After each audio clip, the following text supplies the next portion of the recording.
Hey there, folks. If you're over 60 and you've been lacing up your sneakers for that daily walk thinking it's the golden ticket to staying fit and mobile, hold on just a second, because what if I told you that the way most of us walk could actually be weakening your legs instead of building them up? Yeah, you heard that right. That casual stroll around the block might be doing more harm than good if you're not doing it with the right form. But don't worry, stick with me here because in this video, I'm going to show you exactly what to stop doing and what to start doing instead to get those legs stronger, more stable, and ready to carry you through the years ahead.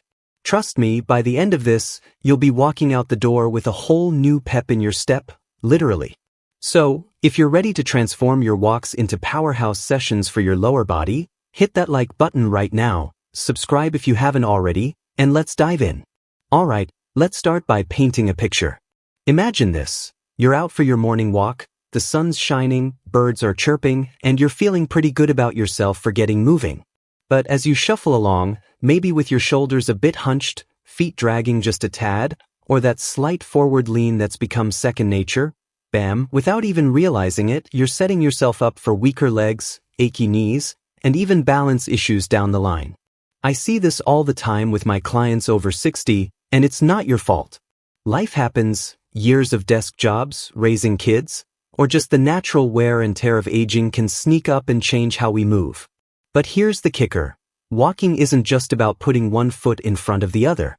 It's a full-body workout if done right, and when it's not, it can actually reinforce bad habits that make your legs feel like jelly instead of steel.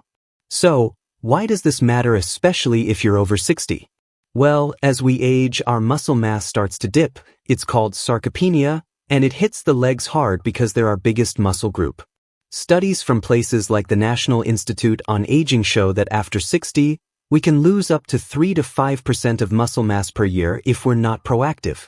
And weak legs? That leads to falls, which are the #1 cause of injury in older adults. But the good news is, you can flip the script. By tweaking how you walk and swapping in some smarter alternatives, you can build strength, improve balance, and even boost your energy levels. I've helped hundreds of people just like you do this, and they're not just walking, they're striding with confidence. First things first, let's talk about what to stop doing. The biggest culprit I see is what I call the shuffle walk. You know the one, short, choppy steps where your feet barely lift off the ground, and you're kind of gliding along like you're on ice skates. It feels easy, right? Low effort, no sweat. But here's why it's sabotaging your legs. When you shuffle, you're not engaging your glutes, hamstrings, or calves properly. Those muscles aren't getting the full range of motion they need to fire up and get stronger. Instead, you're putting extra stress on your knees and hips, which can lead to pain and tightness over time. Plus, it throws off your posture, making you lean forward, which compresses your spine and weakens your core. Everything's connected, folks. Another no-no is walking with your toes pointed out, like a duck waddle. This might come from years of wearing unsupportive shoes or just habit, but it misaligns your knees and ankles, reducing the power in your push-off phase.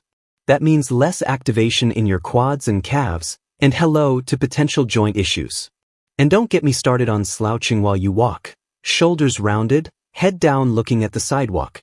This not only makes you look less confident, but it shifts your weight forward, forcing your legs to work overtime just to keep you upright, without building any real strength. Oh, and speed. Walking too slow is a trap.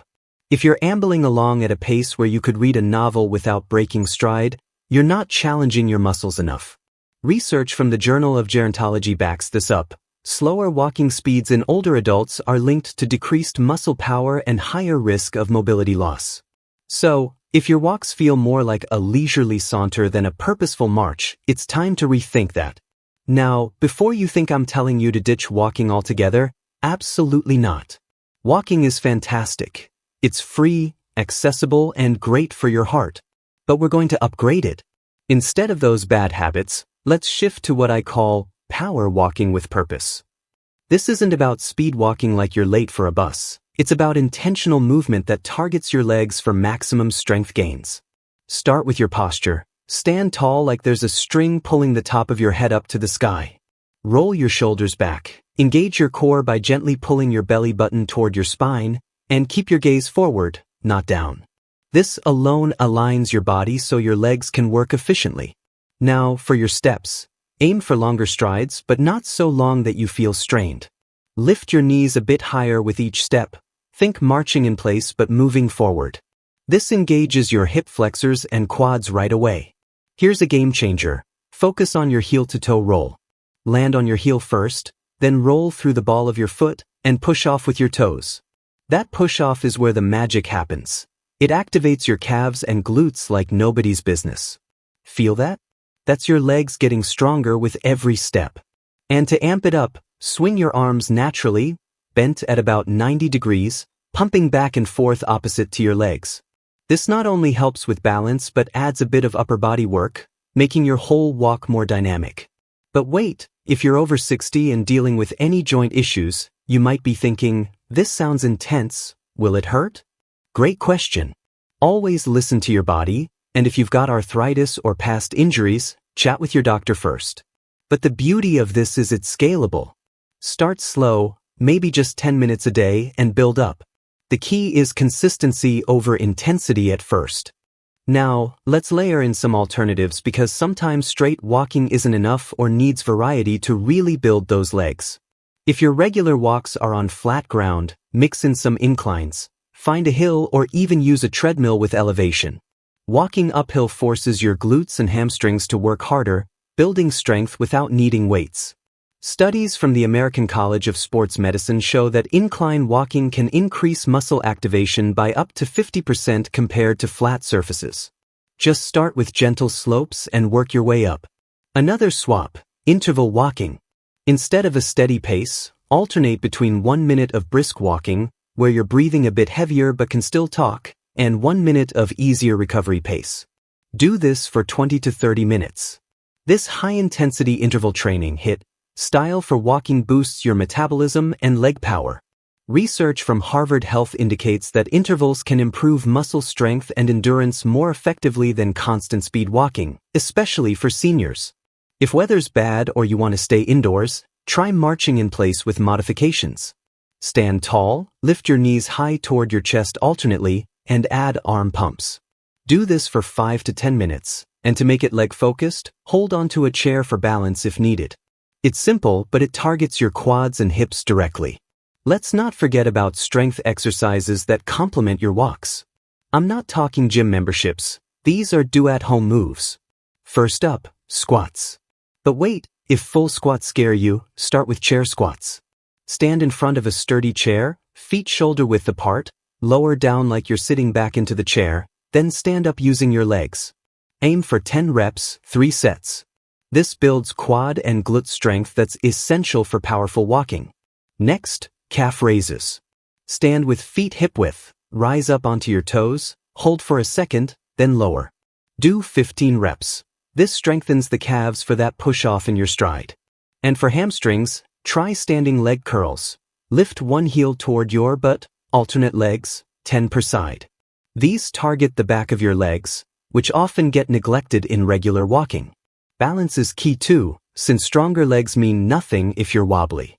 Add single leg stands, hold onto a wall or chair, lift one foot off the ground, hold for 10 to 20 seconds, switch sides.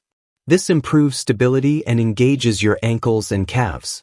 Now, nutrition plays a role. Can't build strong legs on junk fuel. Up your protein intake, aim for 1.2 to 1.6 grams per kg of body weight daily. Think eggs, fish, beans, nuts. And don't skimp on vitamin D and calcium for bone health. Sunshine walks help with that. Let me share a quick story. I had a client, Mary, 68 years old, who came to me complaining her legs felt weak after her daily walks. Turns out she was shuffling and slouching. We switched her to power walking with intervals, added squats, and in just 8 weeks, she was climbing stairs without huffing and even joined a hiking group. Stories like hers keep me going. It's proof this works. As we wrap up, remember, if you're over 60, stopping those bad walking habits and starting these smarter alternatives isn't just about stronger legs. It's about independence, vitality, and enjoying life on your terms. Start small today. Lace up, fix your posture, and take that first purposeful step. You'll feel the difference. Thanks for watching. If this resonated, drop a comment below. What's one change you'll make to your walks? Smash that like button, subscribe for more tips, and hit the bell for notifications. See you in the next video. Keep moving strong.